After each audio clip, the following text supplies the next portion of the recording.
Hello everybody, it's Mel. Thank you for joining me today for a recent reading wrap-up.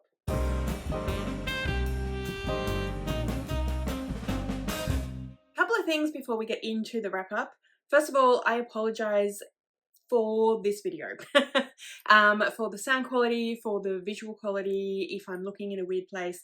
I am filming on my phone because both batteries to my camera have died and I need to get a new battery, but I haven't had a chance just in the last week or so. My partner is actually looking to get me one today, but I wanted to get this filmed because I need to get it edited before Saturday when it is supposed to be going up.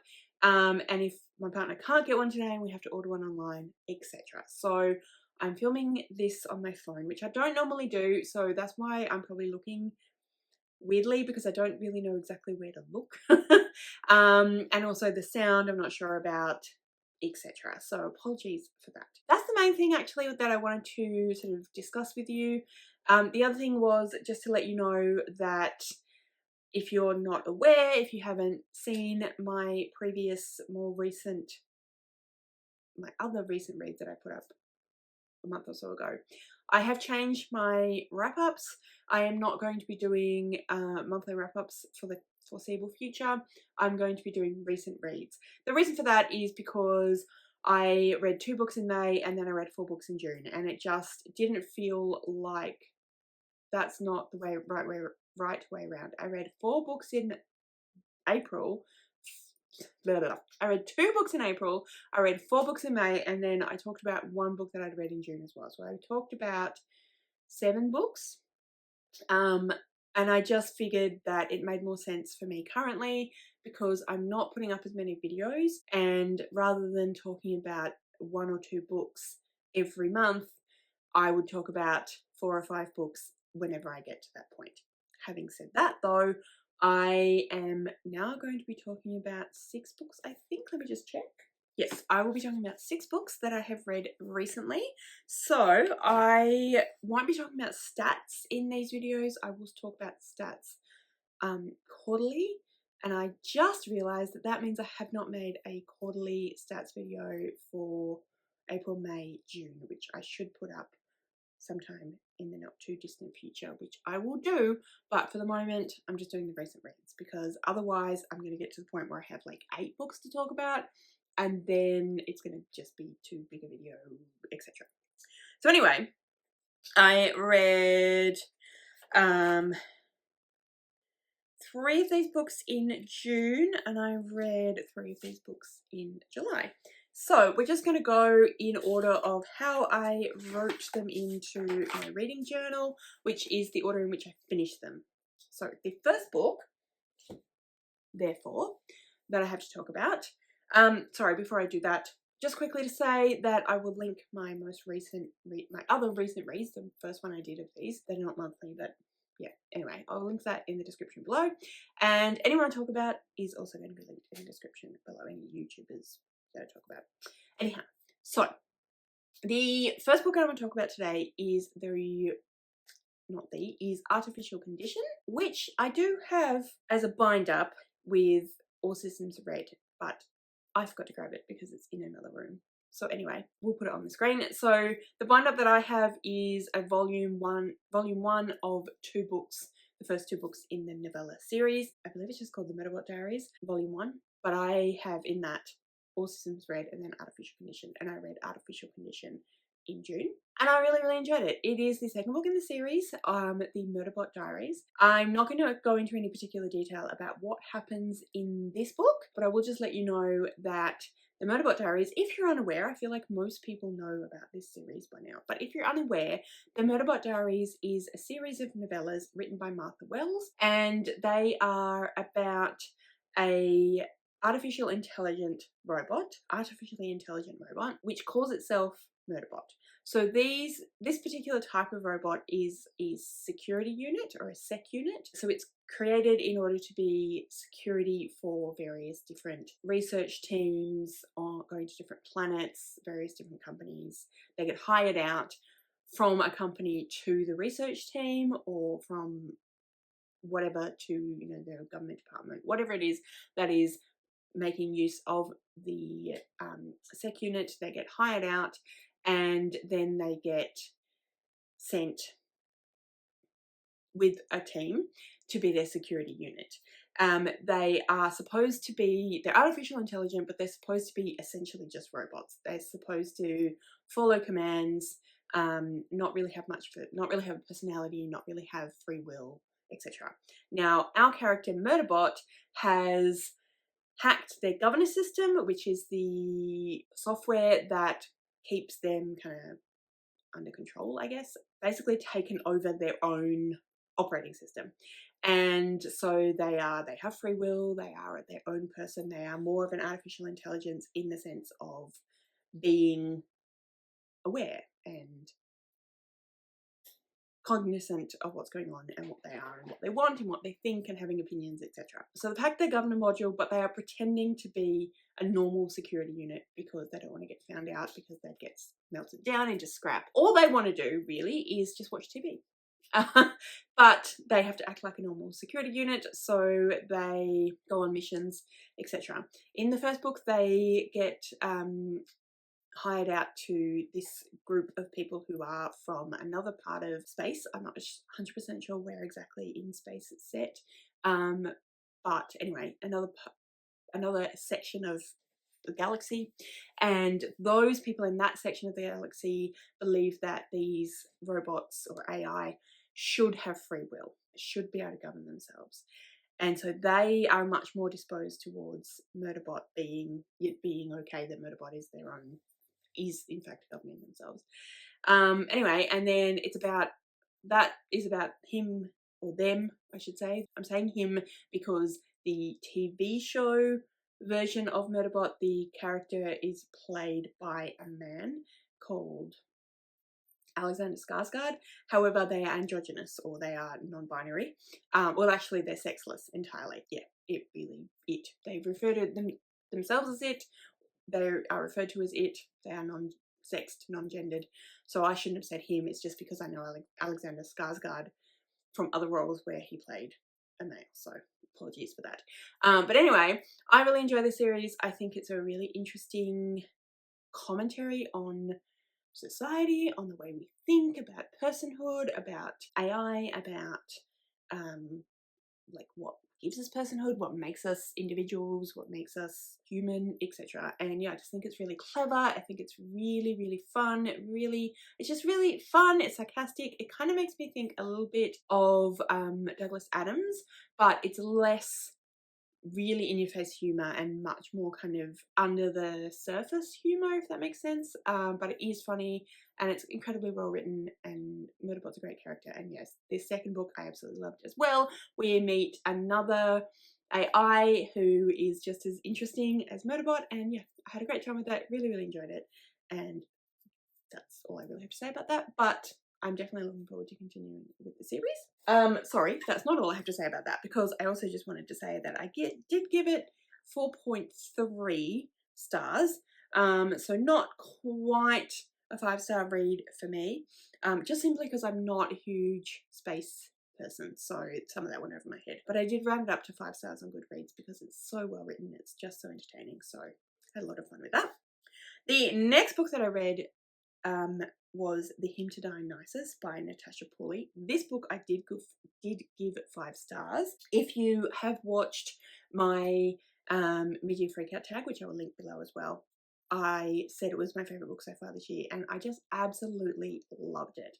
I read some really amazing books in June, and I feel like I have read some really amazing books recently, and I feel like it was actually really hard to say that this was my favourite of the year so far, but I just thought it was so well written. It's so insightful. It talks about the myth of Dionysus in such a really interesting way, but it's not following Dionysus, it's following someone else called Phaedros in Thebes, and so it's about his interactions with Dionysus and his interactions with the world around him and how Dionysus is affecting the world around him. And I just thought it was incredibly, like I said, incredibly well written. The characters were amazing.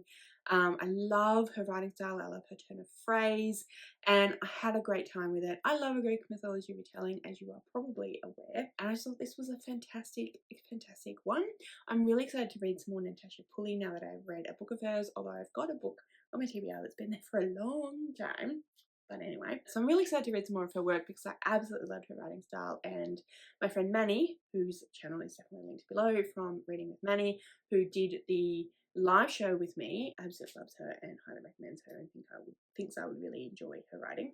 So this is a book that we read for my book club. If you don't know, I will link the announcement video for that down below as well. So I'm running a book club that is quarterly, so we read one book every quarter. Obviously throughout that quarter you read it whenever, and then there's a live show at the end of the quarter. So we had one had a live show at the end of June, which was for our first book, which was the Hymn to Dionysus, and then we have another live show coming up in September. And the book for that will be Dragon Fruit by Micaiah Lucia. So if you are interested in joining us and would like to read Dragon Fruit with us, then please go check out that video, jump into the Discord. It's been a lot of fun so far. Like I said, it's quarterly. I'm doing that because I personally am finding it hard to keep up with a lot of reading, being a parent now with a baby, as you are no doubt aware. And I just thought that it would be less stressful for me, less stressful for other people. But anyway, Hymn to Dionysus was a book that we read for that, and so many people really enjoyed it, and we had a great discussion about it, and I just thought it was fantastically written, so definitely highly recommend that one.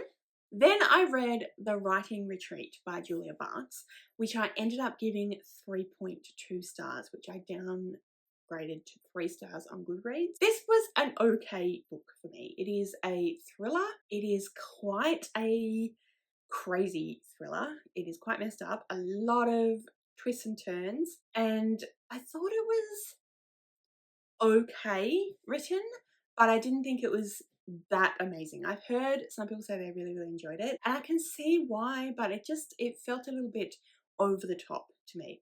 So this is a thriller about a writing retreat, and we follow our main character Alex, and Alex is I think 30 or 31, a little time before she turned 30, so she must be 30. A little time before she turned 30, she applied for a position in this writing retreat with her then best friend Ren. They were both turning 30, so when the retreat happened, it was supposed to be for women writers under 30. When the retreat happened, she would have been 30. I don't know if that's the reason why, but neither of them initially got the position in the writing retreat.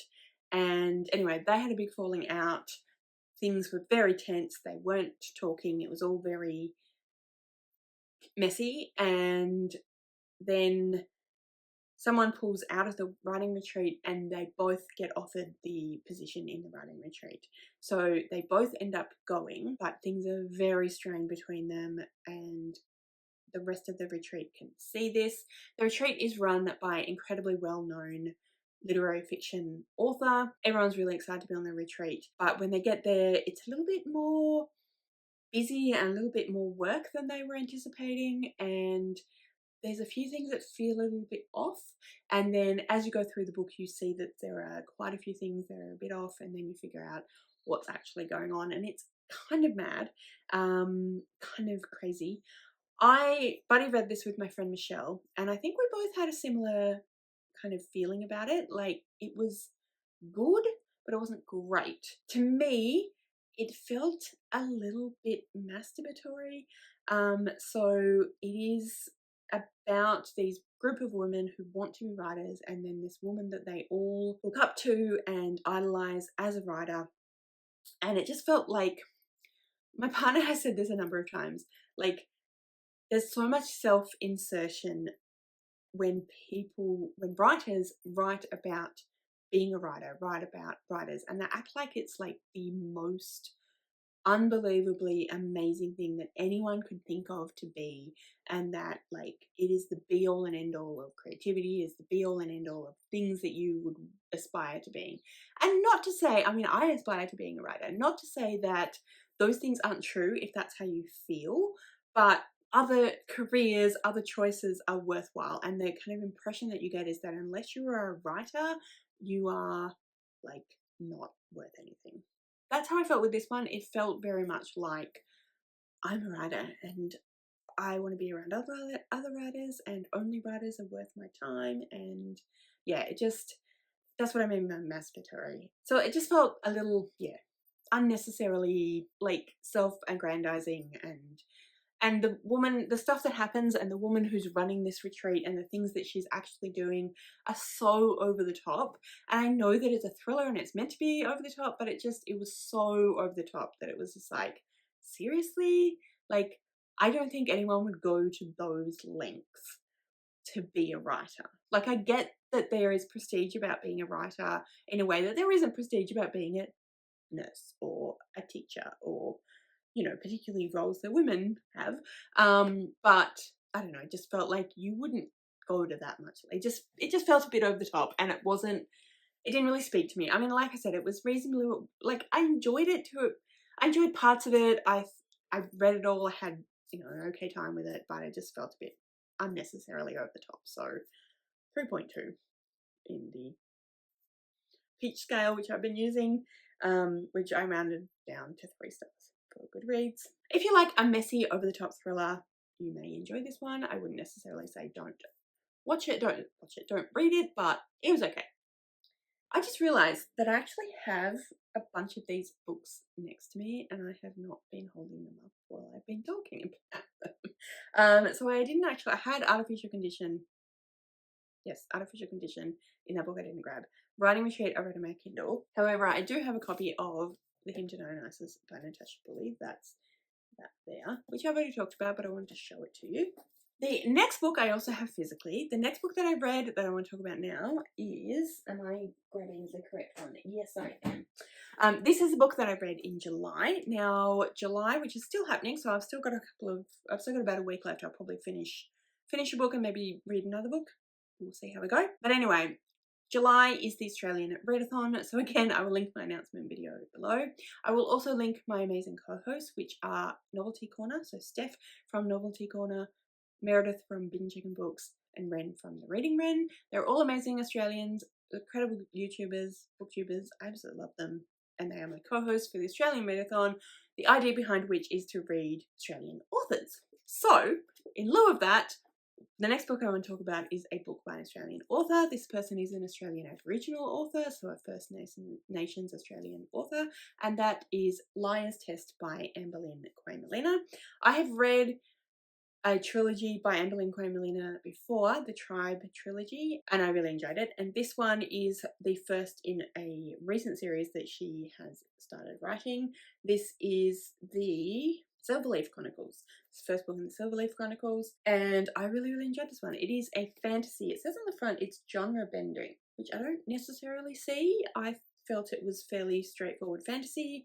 But anyway, so this is, I feel like this is kind of a bit of a colonialization story, but it is set in a fantasy world, and we follow Belle Silverleaf, who is a tree singer, and the tree singers were living in this land, and then they were invaded by another group of people called the Risen, and they kind of took over the land and took over the tree singers. They have been keeping Belle, I don't think they see it as keeping Belle captive, but she sees it as keeping her captive. So kind of, yeah, colonialization, kind of like taking this young woman from her people and trying to raise her more to be a Risen, but also kind of feeling like they're saving this Silverleaf. So anyway, I'll read the back to you because that explains the story a bit better than I can. Belle Silverleaf is a liar. It's how she survived. It's how all tree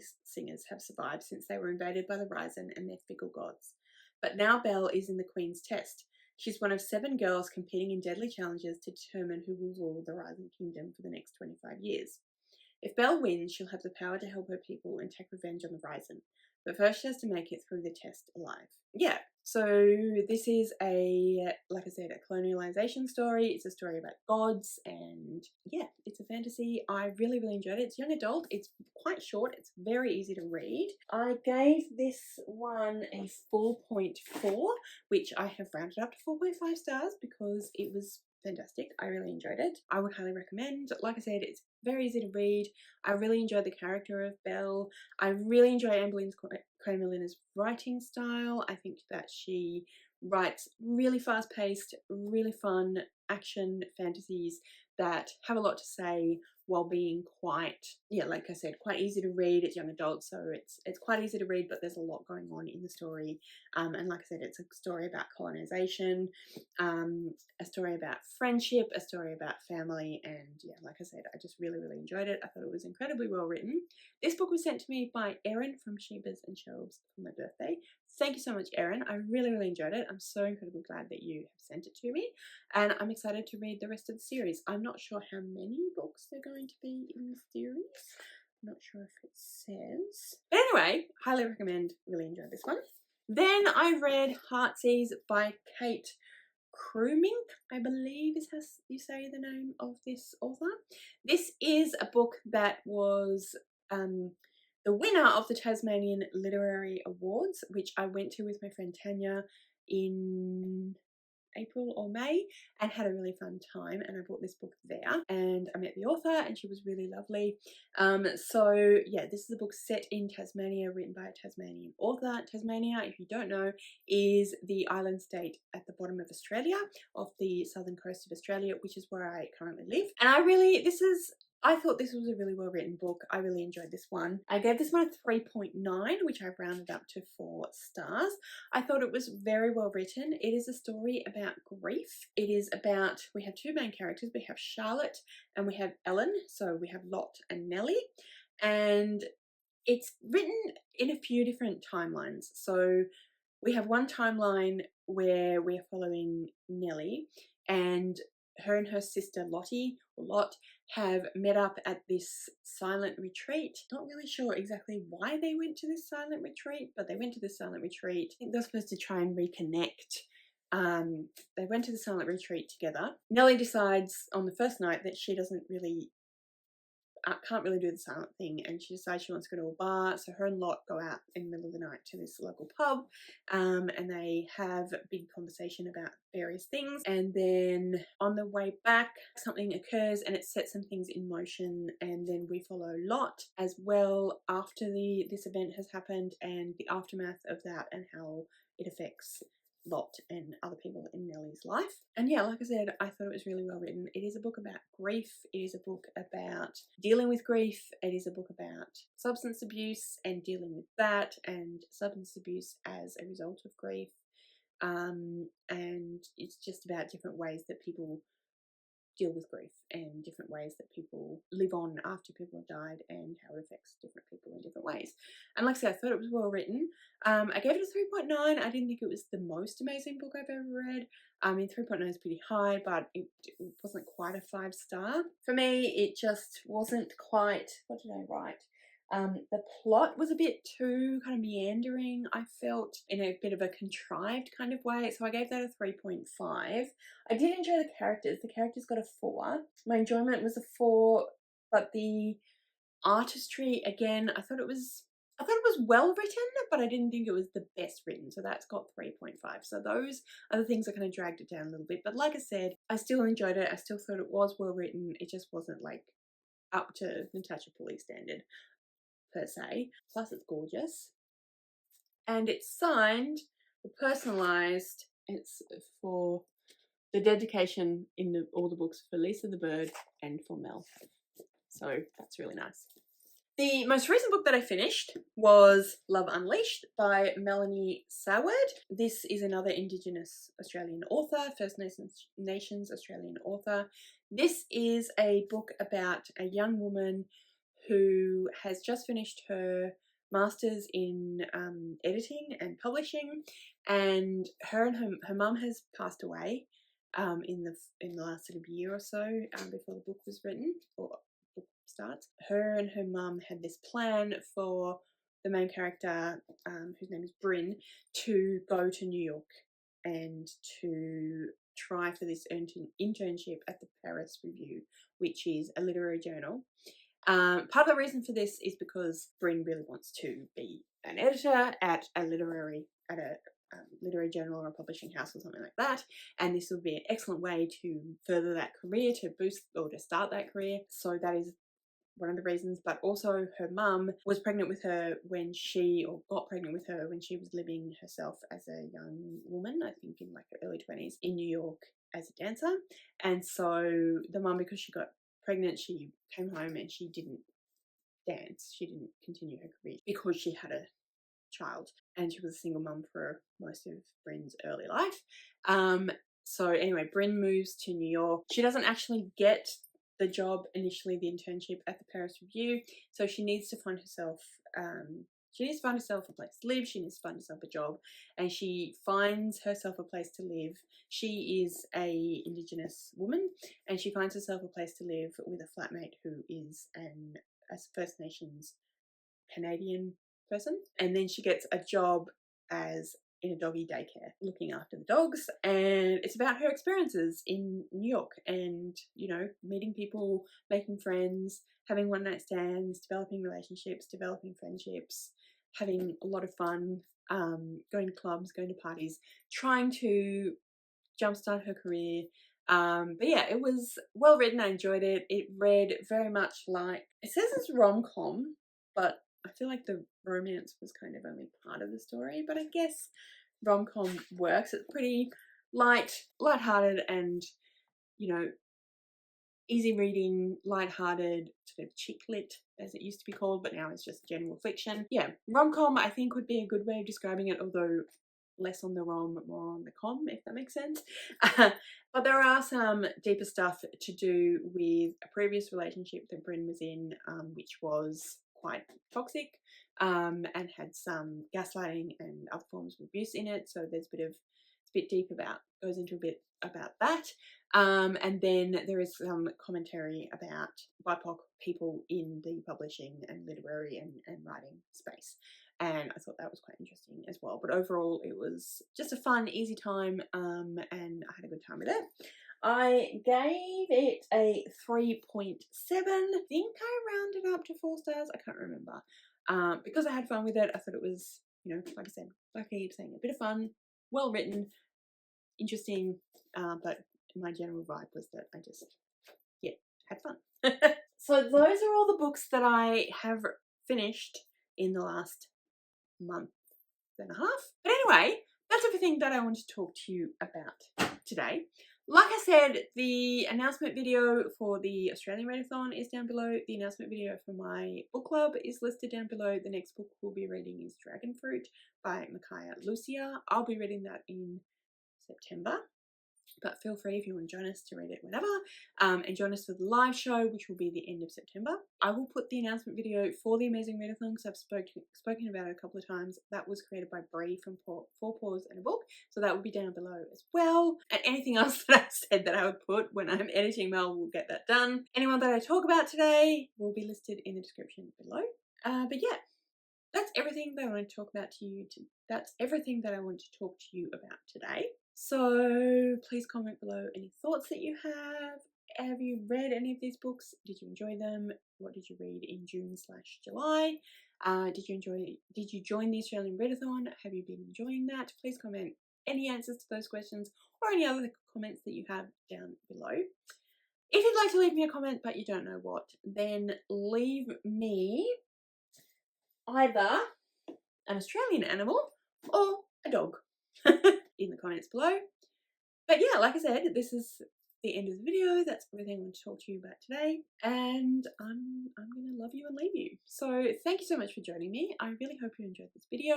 If you did, I would absolutely love it if you would subscribe to my channel and give this video a thumbs up. And yeah, like I said, thank you so much for joining me. I really hope you enjoyed this video, and I will see you next time.